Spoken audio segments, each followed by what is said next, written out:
ቤተሰቤን ልርዳ ኑሮዬን ልቀይር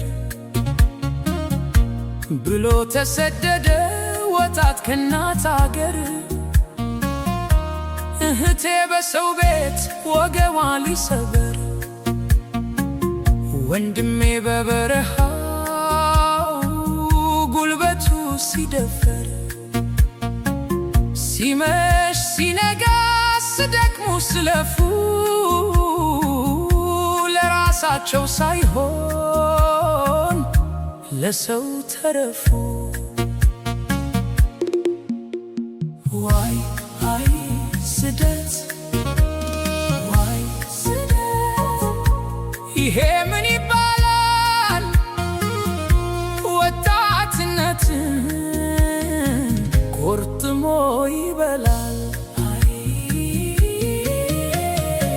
ቤተሰቦቿን አፍቀዋት መሄጃው ጠፍቶባት፣ ሀገሯን አስባ መድረሻው ርቆባት፣ አይዞ ባያታ በሰው ሀገር ሁሉ ባዳ፣ ኑሮ ሆነባት የናፍቆት ዕዳ።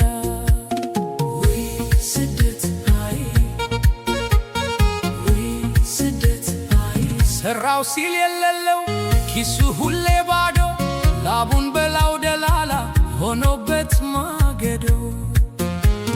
ስራ አስገባሃለው በሚል ውሸት ጥሪቱን በላበት ሳይኖረው እዝነት፣ እሱ እዛ ከሰው ተበድሮ በሰው ፊት ሲዋረድ፣ ያመጣው ደላላ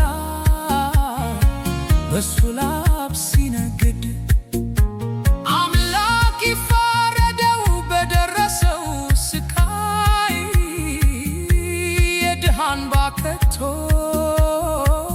አይቀርም ሳይታይ። ወይ ስደት አይ ወይ ስደት አይ ቤተሰብ አስቦ ይነዳል ልቦና፣ ፎቶውን ያየ ይፈሳል እንባው። አይዞሽ እናቴ ደህና ነኝ ይላታል፣ የውስጡን ስቃይ ግን ማን ያውቅለታል? ለራሱ ሳይገዛ ለቤቱ ሲልከው የበረሃው ፀሐይ ሰውነቱን ሲያከው፣ የሰራ የሌለው ተስፋው የራቀ በሰው ሀገር